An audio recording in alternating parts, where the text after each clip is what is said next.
Noite. Que a graça e a paz do Senhor esteja sobre você, sobre a sua família. É uma alegria estar com vocês nesta noite de domingo.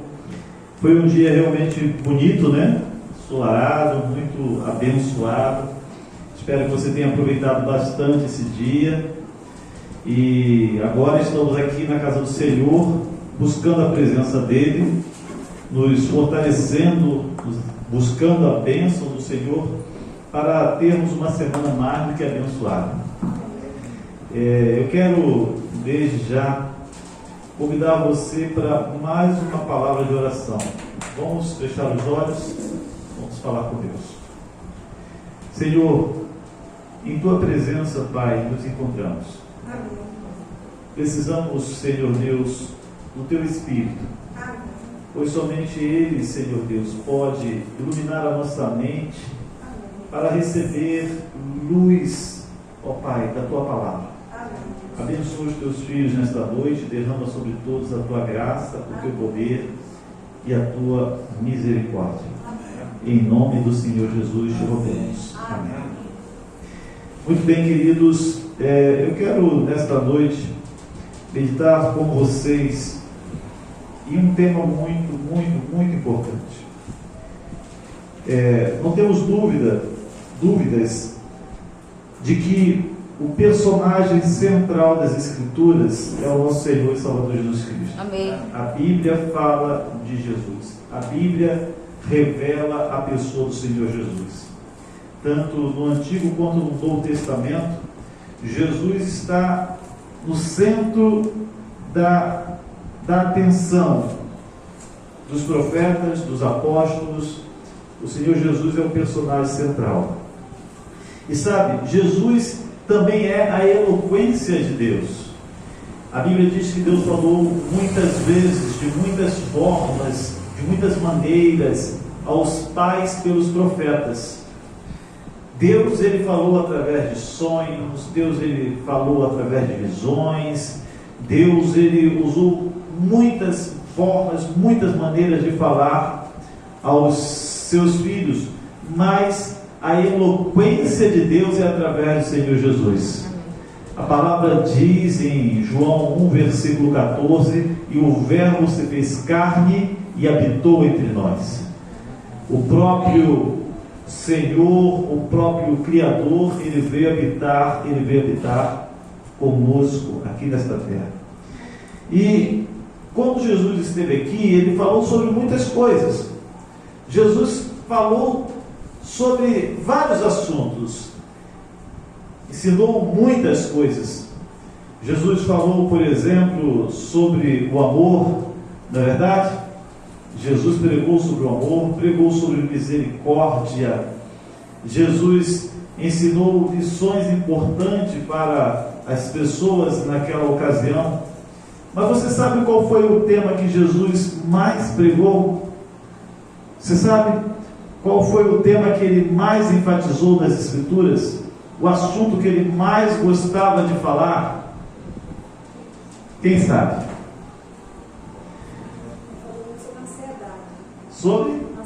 Sobre ansiedade. Ele falou sobre ansiedade, sim. Mateus 6, versículos ali 30, Jesus falou sobre ansiedade, mas não foi o tema que ele mais falou. Não foi sobre ansiedade. Reino dos céus. Reino dos céus, exatamente. Esse foi o tema que Jesus mais falou, sobre o reino dos céus. Exatamente isso.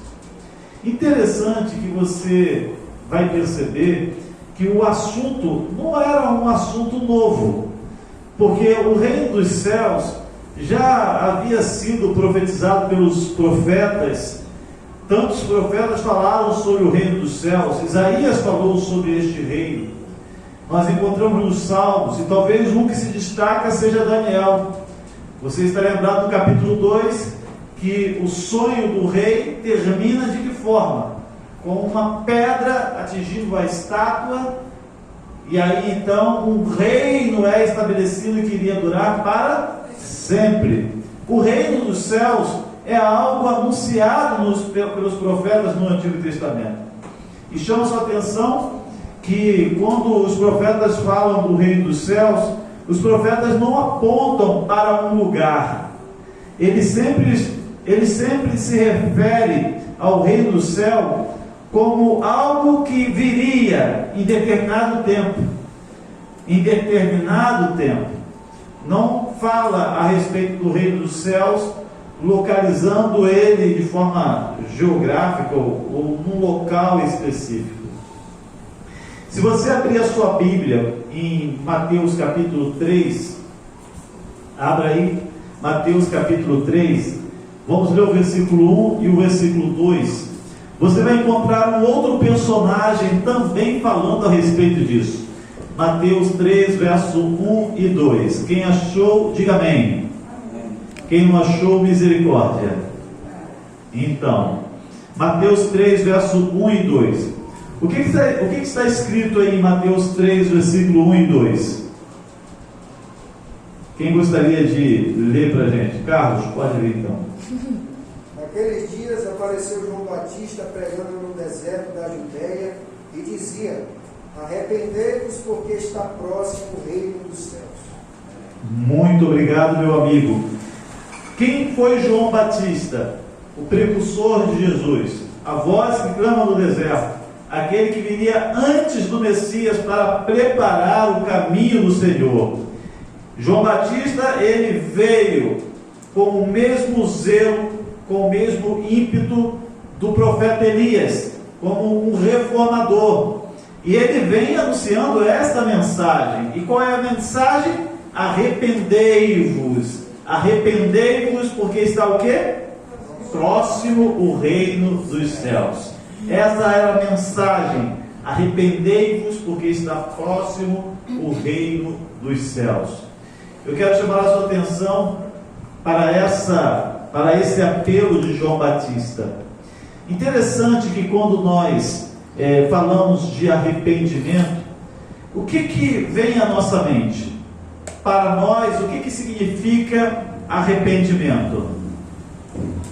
Geralmente a gente até usa aí uma comparação, né? Arrependimento é diferente de remorso, não é verdade? Arrependimento é diferente de remorso. Gostamos de falar dessa forma. Por quê?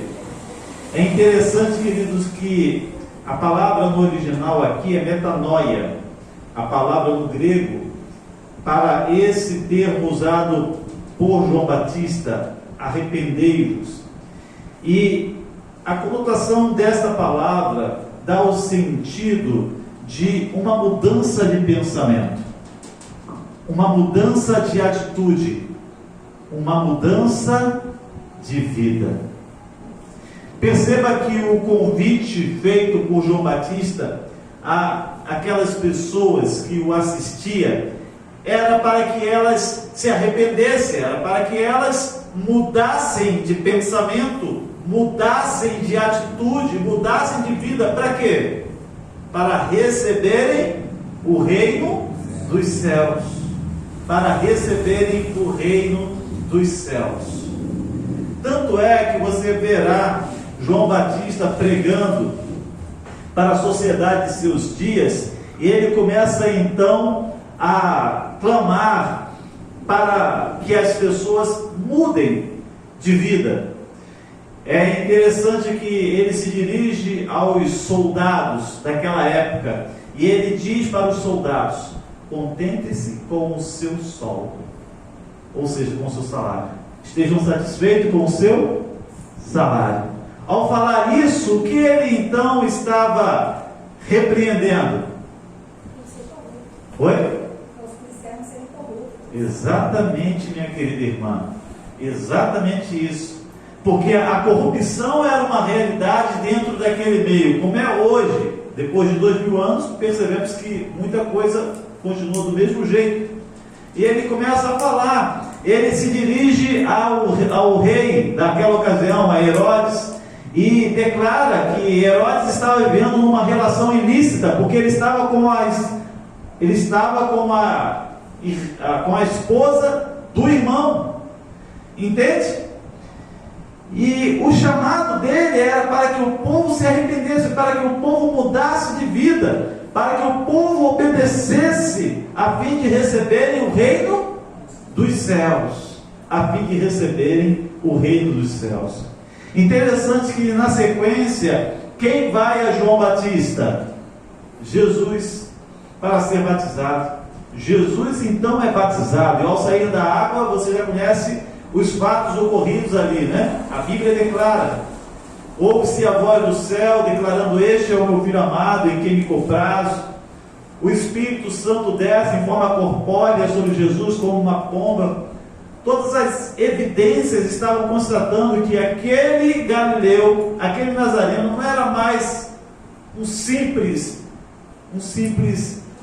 discípulo de João, que estava ali para receber o batismo, mas de fato era o enviado de Deus, era o Filho de Deus, era o próprio Senhor Jesus, o Messias. Interessante que Jesus então, logo após, ele começa a pregar.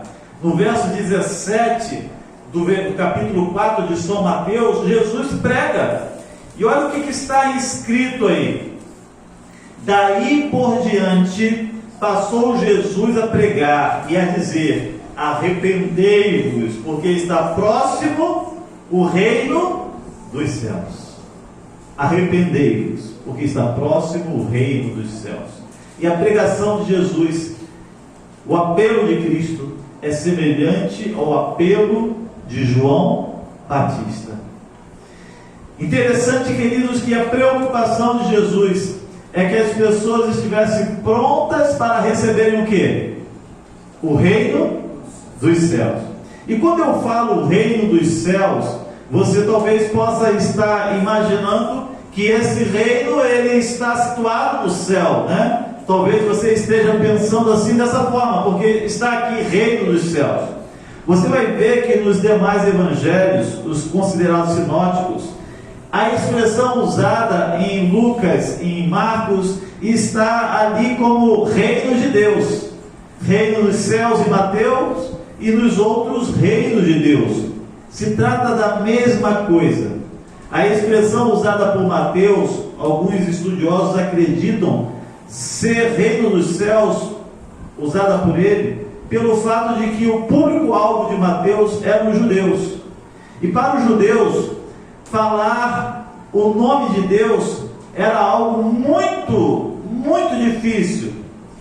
Eles tinham um respeito muito grande pelo nome de Deus. Eles tinham um respeito muito grande pelo tetragrama sagrado. Um nome que depois de algum tempo deixou de ser usado por conta da reverência, por conta do apelo feito no mandamento: não tomarás o nome do Senhor teu Deus em vão. Então, por conta disso, como público-alvo para quem Mateus escreveu o seu livro eram os judeus, ele usou o reino dos céus. Já Lucas, que escreve para os gentios, Marcos, que escreve para os romanos, ele usa reino de Deus sem nenhum problema. O fato é, queridos, e chama sua atenção, que tanto João Batista quanto Jesus, eles queriam que as pessoas estivessem prontas para receberem o reino dos céus, ou o reino de Deus. E eu pergunto a você: o que viria a ser o reino de Deus? O que viria a ser o reino de Deus? Chamo sua atenção para algo importante. A primeira coisa, a Bíblia não fala só do reino de Deus. A Bíblia fala de outros reinos. Você sabia disso? A Bíblia apresenta o reino de Deus, mas a Bíblia também apresenta, amigo, o reino de Satanás. Sabia disso? Há o reino de Deus, sim, mas também há o reino de Satanás. Eu quero até ler com você algumas passagens para que você possa, junto comigo, acompanhar. Mateus capítulo 12, versículo 26, o próprio Jesus afirma que o diabo também tem um reino nessa terra. Ou melhor, nessa terra não, né? O diabo também tem um reino. Mateus 12, vamos lá então, versículo 26. Olha o que diz Mateus 12, verso 26. Se Satanás espere Satanás, dividido está o quê? Dividido está contra si mesmo. Como, pois, subsistirá o seu reino? Opa! O diabo tem um reino. Olha que coisa, isso é forte, não é? O diabo tem um reino. Amigos, a Bíblia fala do reino de Deus, mas a Bíblia também fala do reino do diabo. O diabo tem um reino. E a Bíblia fala de um outro reino, lá em Apocalipse. Apocalipse capítulo 11, versículo 15. Olha só o que a Bíblia fala. Apocalipse capítulo 11, verso 15. Apocalipse 11, verso 15 diz assim: o sétimo anjo tocou a trombeta, e houve no céu grandes vozes, dizendo: o reino do mundo se tornou do nosso Senhor e de seu Cristo, e ele reinará pelos séculos dos séculos. Amém? A Bíblia fala do reino de Deus, a Bíblia fala do reino do diabo, e a Bíblia também fala do reino do mundo. E é interessante, queridos, que lá na epístola de João é dito que qualquer que amar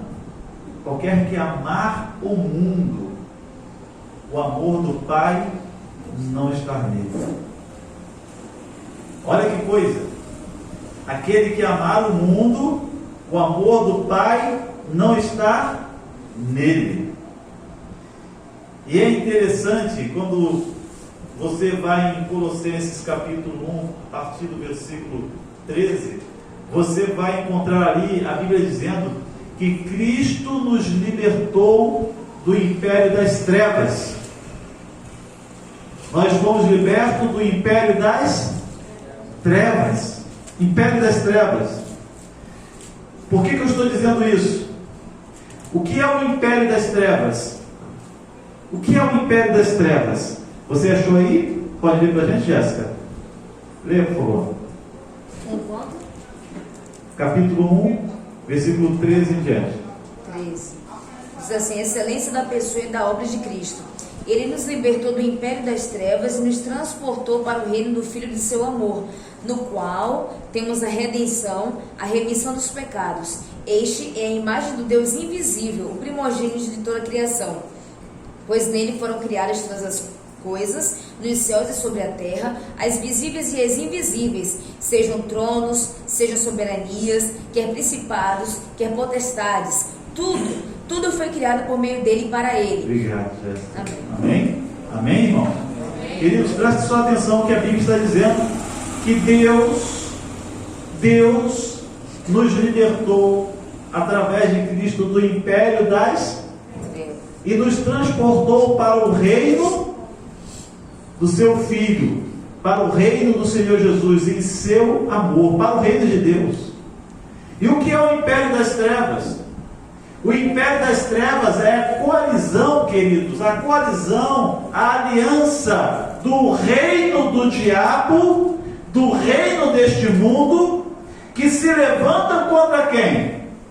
Contra o reino de Deus. Você está entendendo o que eu estou dizendo para você? O império das trevas é a coalizão, é a aliança do reino do diabo e o reino deste mundo. O apóstolo Paulo em Efésios diz que a nossa luta não é contra a carne, não é contra sangue, mas é contra o quê? Contra os poderes das trevas nas regiões celestes, contra os principados, contra as potestades. Amigo, a nossa luta é contra o reino do diabo, é contra o reino do mundo. No reino do diabo, quem é que reina? O diabo. No reino do diabo, quem reina é o diabo. Quando você fala do reino do diabo, você está falando de um reino espiritual.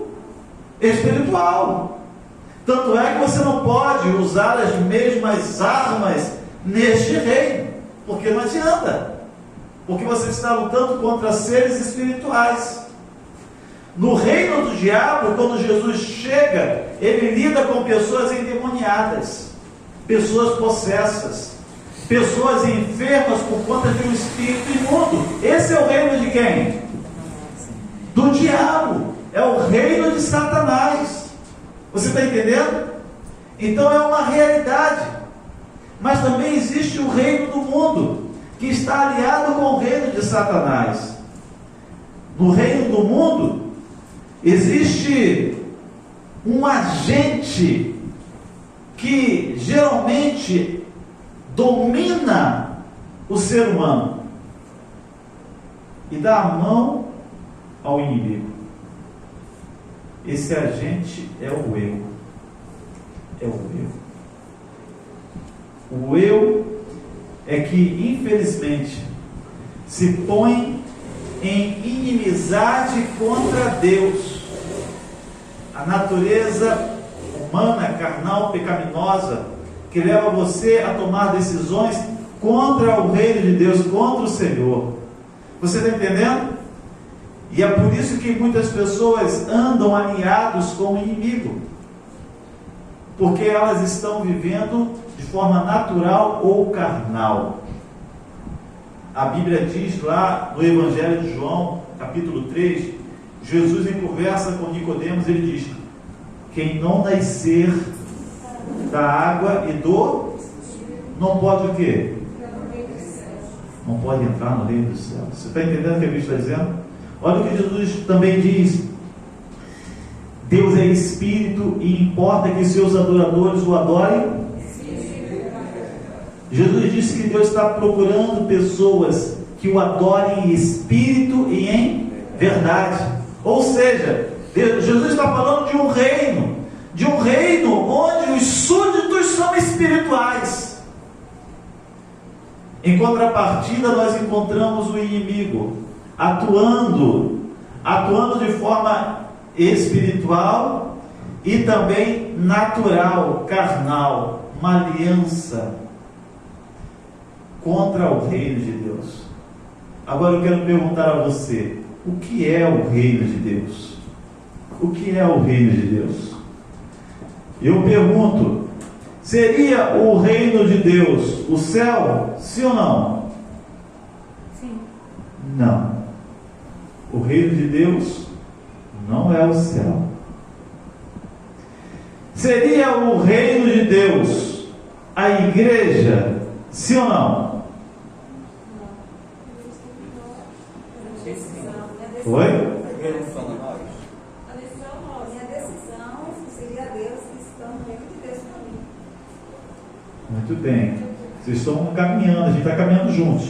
Mas o reino dos céus não é a igreja.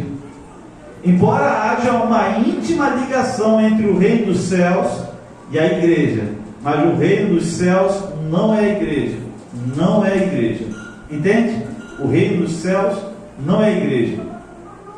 Jesus disse que o reino dos céus não viria com visível aparência. Você está entendendo? O reino dos céus, ele não vem com visível aparência. E Jesus diz mais: o reino dos céus está onde? Onde? Dentro de nós. Então como pode isso? O reino do céu está dentro de nós. De que forma o reino do céu está dentro de nós? Pode estar dentro de nós. De que maneira? Coisa interessante isso, não é verdade? É importante nós entendermos esse assunto, muito importante. Eu quero falar um pouquinho mais sobre algumas características. Eu acredito que a melhor maneira de você compreender o reino dos céus é estudando Mateus capítulo 5 ao 7, onde Jesus ele apresenta o Sermão do Monte. O que é o Sermão do Monte?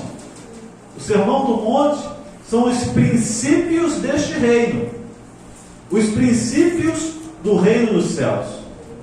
E é interessante que você encontra logo ali no capítulo 5 as bem-aventuranças. Jesus vai trabalhando, mas Jesus ele fala de uma coisa bem interessante no início. Ele diz ali em Mateus 5, versículo 17, a seguinte coisa: não penseis que vim abolir a lei ou revogar a lei e os profetas. Não vim para abolir ou revogar, vim para o quê? Cumprir. Porque em verdade vos digo, até que os céus e a terra passem, nem um rio ou um tio submeterá da minha lei, até que tudo se cumpra. Amado, Jesus fala da lei dos profetas, e ele diz que veio para cumprir a lei e os profetas.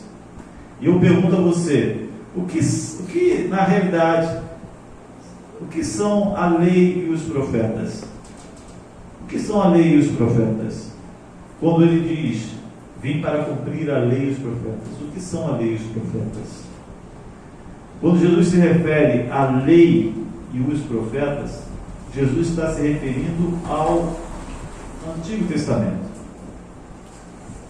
A lei é o Pentateuco, os 5 livros escritos por Moisés. Os profetas são os livros que nós temos dentro do Antigo Testamento, como Isaías, como Jeremias. Então, a lei e os profetas é a Escritura.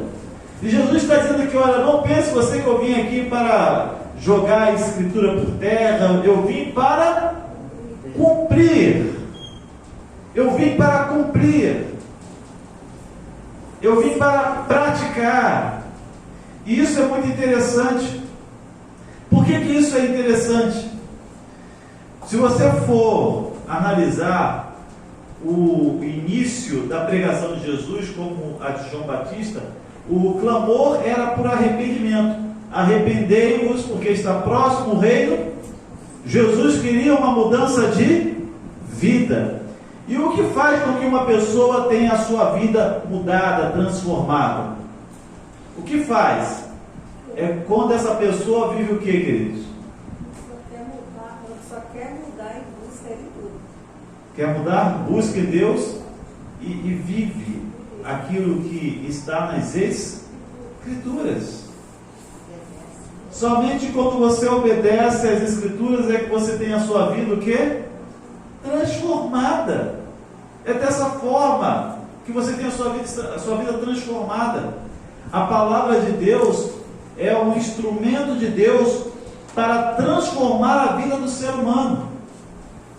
Queridos, quantas pessoas estavam aí na sarjeta, quantas pessoas estavam aí no vício, quantas pessoas estavam aí numa vida de promiscuidade, numa vida libertina, numa vida de adultério, quantas pessoas estavam aí, quem sabe, vivendo uma vida dentro de um contexto de corrupção, até que a palavra de Deus começa a ser pregada e o Espírito Santo leva essa palavra até o coração, e essa palavra ela começa a fazer o efeito transformador, e essa pessoa, aos poucos, ela vai sendo trabalhada, até que daqui a pouco essa pessoa, ela começa então, amigos, pelo poder de Deus, através da palavra de Deus, viver uma nova vida. Isso através do quê? Da palavra. Foi assim comigo, e eu acredito que foi assim com você também. E Jesus já começa o Sermão do Monte enfatizando a importância da palavra. E ele vai terminando ali o Sermão do Monte dizendo o seguinte: nem todo que me diz Senhor, Senhor entrará onde? Mas quem vai entrar? Somente quem faz a vontade do Pai. E qual é a vontade do Pai? Onde você encontra a vontade de Deus? Não falando coisas erradas. Na palavra. Você encontra a vontade de Deus na palavra. Você está entendendo? É na palavra que você encontra a vontade de Deus. Olha, deixa eu dizer uma coisa para você. O próprio Jesus disse ali, Pai, santifica-os na verdade. A tua palavra, o próprio Jesus disse, e conhecereis a verdade vos. Amigos, O que muda a vida da pessoa, o que liberta a pessoa, o que transforma, é a palavra. É a palavra que transforma a vida de uma pessoa. Então eu quero dizer uma coisa para você. Para você entender o reino dos céus, para você receber o reino dos céus, você precisa, mais do que nunca, viver de acordo com a palavra de Deus. E somente pode viver de acordo com a palavra de Deus quem é o quê? Espiritual. Quem entregou realmente o coração a Cristo. Só esse pode viver de acordo com a palavra de Deus. Mas o que é o reino dos céus? O que é o reino dos céus? O reino dos céus, queridos, ele tem a ver com uma coisa. A palavra reino aqui nesse contexto significa reconhecer o governo de Deus. Reino significa reconhecer a soberania e o governo de Deus. Reconhecer a soberania e o governo de Deus. Você só reconhece a soberania e o governo de Deus quando você nasce de novo, quando você nasce do Espírito. É aí que você deixa de ser um blasfemo, é aí que você deixa de ser um zombador, é aí que você realmente vive o arrependimento, é aí que você reconhece a soberania e o governo de Deus. Mas você só vai dar provas de que reconhece o governo de Deus quando você deixa Deus governar sobre você. Só quando você permite Deus governar sobre a sua vida é que você realmente dará provas de que reconhece o governo de Deus. E para Deus governar sobre você, o que precisa ser feito?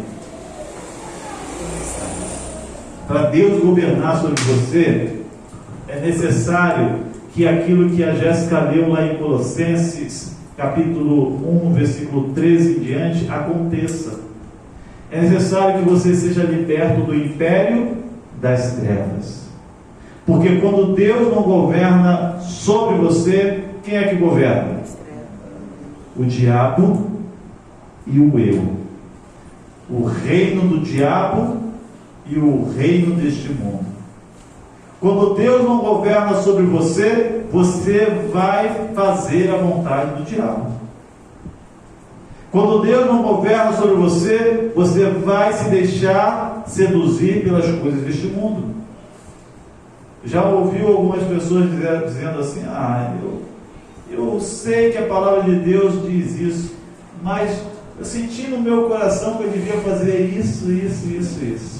Você já ouviu alguém falar isso? Eu pergunto a você, quem é que está governando sobre essa pessoa? O eu. É quem? O eu, coração. É o eu. É o eu que está governando. Não é Deus. Porque se Deus estivesse governando, ainda que o coração dissesse isso, ela obedeceria o assim diz o Senhor. Tanto é que a Bíblia diz que enganoso é o quê? O coração do homem é enganoso. O coração engana. E se você deixar o seu coração te governar, infelizmente você vai se perder totalmente. Você está entendendo o que eu estou dizendo para você? É preciso entender que quem deve governar a sua vida não pode ser o diabo, nem pode ser o eu. Jesus mesmo disse: qualquer que quer ser meu discípulo, faça o quê? Negue-se o quê? A si mesmo. O que é negar a si mesmo? Todas as coisas erradas desse mundo. Poder negar o eu. É não fazer a vontade da carne. Negar a si mesmo é dizer não para quem? Para o eu. Negar a si mesmo é dizer não para o eu. Negue-se a si mesmo, toma a sua cruz e siga-me. Siga-me para onde? Para morrer para o eu, para morrer para o mundo. Entende? Para morrer para este império das trevas. Queridos, entenda bem o que eu quero dizer para vocês. O que é o reino dos céus? O que é o reino de Deus? O que é o reino de Deus, de forma que eu possa ter esse reino na minha vida? O que fazer para realmente fazer parte do reino de Deus? Vocês estão lembrados da visita que Jesus fez a Zaqueu? Como era a vida de Zaqueu? Como era a vida de Zaqueu antes de Jesus visitar a casa dele? Zaqueu, ele era um homem feliz? Não. Ele era um homem que sentia que algo estava faltando? Sim. Zaqueu, ele era um homem rico? Sim. Bem posicionado socialmente? Sim. Mas Zaqueu se sentiu o que, queridos? Vazio, perdido. Porque Zaqueu não vivia no reino de Deus. Zaqueu vivia no reino das trevas. Quando Jesus entrou na casa de Zaqueu, houve salvação na casa dele? Amém. Mas a salvação se deu quando Jesus entrou na casa de Zaqueu? Quando ele decidiu. Oi? Ele decidiu se permitir, né?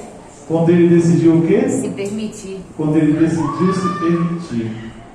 A salvação não se deu quando Jesus entrou na casa de Zaqueu. A salvação se deu quando Jesus entrou no coração de Zaqueu. Aqui está a diferença. O próprio Senhor Jesus, lá em Apocalipse capítulo 3, versículo 20, diz: eis que estou aonde? À porta e bato. Se alguém ouvir a minha voz e abrir a porta, entrarei aonde? Na sua casa, cearei com ele, E ele comigo. e farei nele o quê? Morada. Farei nele morada. O que é Jesus fazer no nosso coração morada? Não vai ficar as mesmas coisas, mas no mesmo lugar. Isso eu sei. Exatamente, Jéssica. Esse farei nele morada é a experiência de você ter o reino de Deus dentro de você. É a experiência do reino de Deus estar em você. É isso que significa. Sabe, um outro texto que eu quero ler, não vou ler, vou citar para vocês, está no Evangelho de João. Jesus, ele diz assim: olha, aquele que tem os meus mandamentos e o guarda, este é o que me ama. E o que me ama será amado de meu Pai, e eu também o amarei, e me manifestarei a ele. Olha o que Jesus está dizendo: que aquele que tem os mandamentos dele e passa a observar, passa a guardar, esse é o que o ama de verdade. E o que o ama será amado do Pai. E ele, o Senhor Jesus, juntamente com o Pai, irá se manifestar na vida dessa pessoa. O reino dos céus, queridos, ele é personificado pela presença de Jesus em nossa vida, em nosso coração. É exatamente isso. O reino do céu está onde Jesus está. Se Jesus está aqui, o reino do céu está aqui. Se Jesus está no meu coração, o reino dos céus está no meu coração. E quando o reino dos céus está no meu coração, eu vou viver, queridos, de acordo com os princípios desse reino. Eu vou viver de acordo com tudo que este reino oferece. Se Jesus está no meu coração, eu viverei sobre uma nova ética, uma nova maneira de pensar, uma nova maneira de agir, uma nova maneira de viver. As coisas velhas já passaram, e eis que tudo se fez o quê? Novo. E aí valeu como Paulo: já não vivo mais eu, mas quem vive? Cristo vive em mim, e a vida que agora pela fé no Filho de Deus. O reino dos céus é você ter Jesus em sua vida. E agora, sentindo Jesus no seu coração, andar com Ele e viver com Ele de acordo com a vontade de Deus. O reino dos céus é ter Cristo vivo em você. Sabe, queridos, eu teria muitos textos aqui para citar, mas o tempo já está avançado. Mas eu quero dizer uma coisa para você, muito importante mesmo. Hoje nós vivemos aqui e nós, graças ao Senhor Jesus, podemos ter em nosso coração o reino dos céus. Podemos desfrutar das bênçãos derramadas sobre nós pela graça de Deus. Você aqui pode viver uma vida feliz em Cristo Jesus. Você pode ter paz no seu coração. Amém. Você pode ter esperança. Você pode ser uma pessoa que tenha contentamento, esteja contente com tudo que você tem, com tudo que Deus te deu. Você, querido amigo, querido irmão, você pode ser uma pessoa que está com os pés aqui nesta terra, mas os seus olhos, a sua mente está conectada com o céu, porque você é um cidadão dos céus.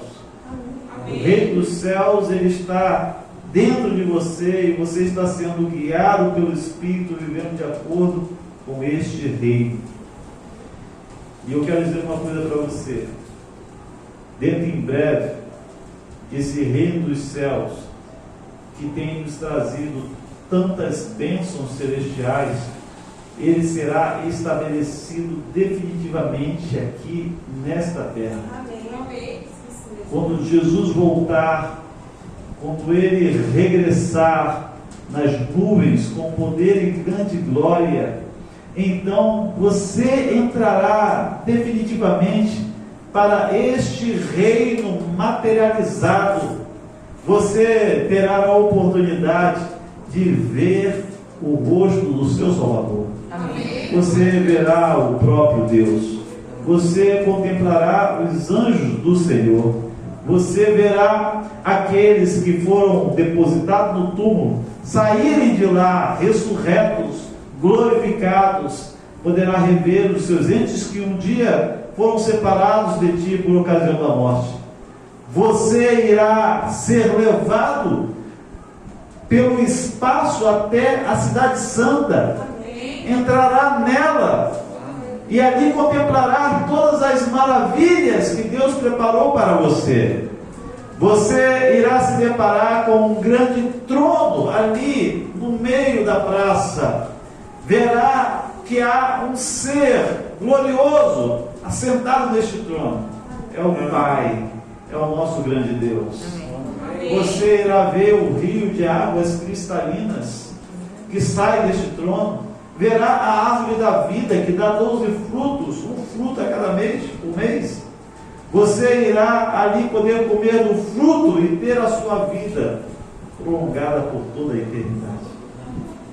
Sabe, queridos, o reino dos céus, em breve, será uma realidade, não só no nosso coração, mas em todo o ambiente que nos cerca. Logo, logo, nós sairemos deste mundo.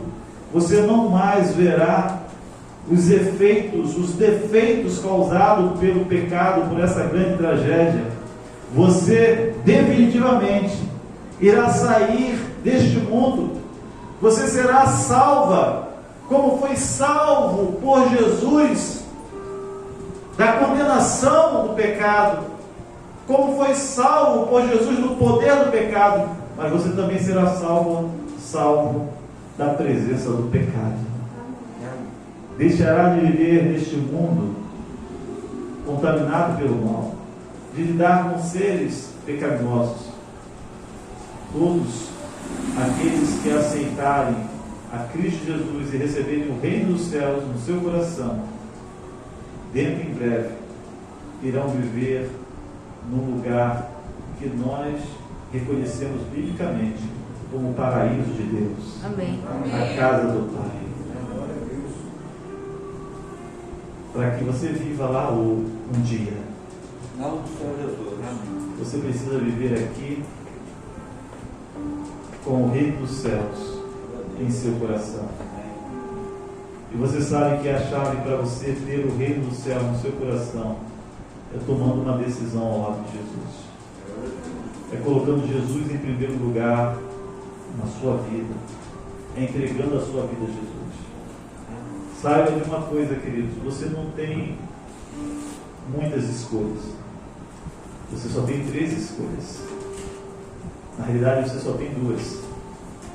O império das trevas, composto pelo reino do diabo e o reino deste mundo, e o reino de Deus. Eu já tomei a minha decisão. Eu quero o reino de Deus. Eu não sei, querido, o que você decidiu, mas o desejo de Deus, o desejo dos anjos de Deus, o desejo da igreja de Deus é que você viva no reino de Deus. Amém. Eu quero orar por você. Quero pedir a Deus pela sua vida. Quero pedir para que Deus te ajude. Ajude você a tomar a decisão certa. Nós temos um louvor nesse momento. E logo após eu quero orar por você. 2021 está se acabando. Logo 2022 está chegando aí. Quem sabe 2022 seja o ano da volta de Jesus. Amém. Oxalá isso aconteça. Quem sabe 2022 seja o ano em que Jesus irá retornar a esta terra com poder e grande glória para retribuir a cada um segundo as suas obras. Quem sabe seja o ano de vermos o nosso Rei. Mas o seu destino depende de você. Esse grande encontro será marcado positivamente ou negativamente, de acordo com a sua decisão hoje. Qual tem sido a sua decisão? Vamos cantar então. Vamos falar com Deus. Interna e doce do Mestre a voz, chamando-me com amor, de braços abertos te espero, vem, ó vem ao teu Redentor.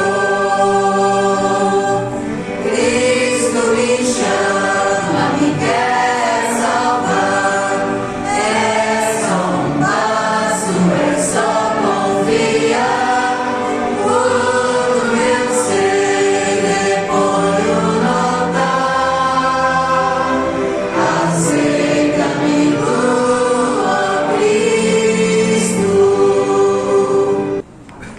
Louvado seja Deus. Que a sua decisão seja entregar a vida nas mãos de Deus. Não tem coisa melhor do que viver com Cristo. Não há nada melhor do que entregar a vida ao Senhor Jesus. Ainda ontem eu estive ali junto com muitos aqui, participando de uma programação. 3 almas entregaram a vida a Cristo. 3 almas. Cada uma daquelas pessoas tiveram uma experiência. Vocês perceberam que todas eram pessoas já com idade, todas cansadas, sofridas, esperaram muito tempo para tomar uma decisão ao lado de Cristo. E eu quero dizer uma coisa para você. Eu sempre ouço de pessoas que geralmente entregam a vida a Cristo já com a idade mais avançada. Eu sempre ouço essas pessoas dizer: poxa, eu desperdicei, eu perdi muito tempo, me arrependo de não ter feito, de não ter entregado a minha vida antes, me arrependo. Sabe, eu entreguei minha vida a Cristo com 20 anos de idade. Estou com 44, vou fazer 45. Já são 25 anos nessa caminhada com Cristo. Mas eu vou ser sincero para você, eu sou feliz com Cristo. Amém. Sou feliz. Dia após dia com Ele, chuva, sol, frio, calor, momentos de paz, momentos de tribulação, mas Ele nunca me abandonou. Amém. Esteve sempre do meu lado, sempre me sustentando, me fortalecendo, me deu tudo que tenho, tudo que eu tenho. Me deu minha vida, me deu minha família, meus filhos, me deu o ministério. Eu não merecia nada, mas o Senhor teve compaixão de mim. Eu quero dizer uma coisa para você: não há amigo melhor que Jesus. Ele é o único, não há outro caminho, não há outra esperança, não há outra salvação. Ele é o único. Você sem Jesus, você pode conseguir muitas coisas nessa vida, mas no final você vai ver que nada tem valor, nada pode te dar a verdadeira paz, a verdadeira felicidade, a verdadeira salvação. Por isso eu quero dizer para você, meu amigo que está aqui hoje me ouvindo, não desperdice a oportunidade. Não deixe Jesus passar por você